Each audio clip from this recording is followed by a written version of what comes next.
بسم اللہ الرحمن الرحیم۔ آج ہم بیان کریں گے کہ لیلۃ القدر کے اندر کون سی دعا پڑھنی چاہیے، اور اسی طرح عید کے اندر ہم غرباء کا کس طرح خیال رکھ سکتے ہیں، اور اسی طرح تینوں عشروں میں کون سی دعائیں ہم پڑھیں۔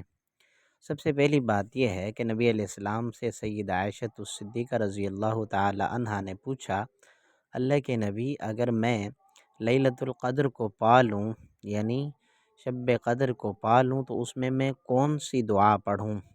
نبی علیہ السلام نے فرمایا، اگر تم لیلۃ القدر کو پالو تو اس میں یہ دعا پڑھنا، اللہم انک عفو تحب العفو فاعف عنی۔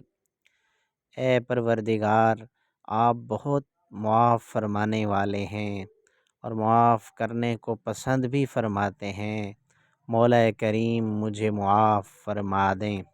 یہ حدیث سنن ابن ماجہ میں موجود ہے، باب الدعاء بالعفو والعافیت میں۔ اسی طرح ہم جب عید کی خریداری کرتے ہیں، اپنے لیے اچھی سے اچھی چیزیں خریدتے ہیں، تو ہم غرباء کا خیال رکھیں۔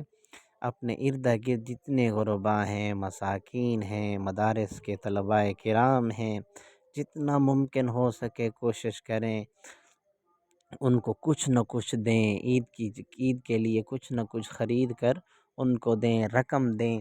اسی طرح اپنے قریبی جو رشتہ دار ہیں ان کے ساتھ بھی ہم تعاون کریں، اور آخری چیز، آخری عشرے کے اندر اس دعا کا بھی اہتمام فرماتے رہیں، اللہم انک عفو تحب العفو فاعف عنی، اور اس کے ساتھ ساتھ اللہم اجرنی من النار، اس دعا کا بھی اہتمام کرتے رہیں۔ اور اسی طرح عید والے دن سنت کے مطابق عید نماز پڑھنے کے لیے جائیں، اپنا صدقۃ الفطر ادا کریں۔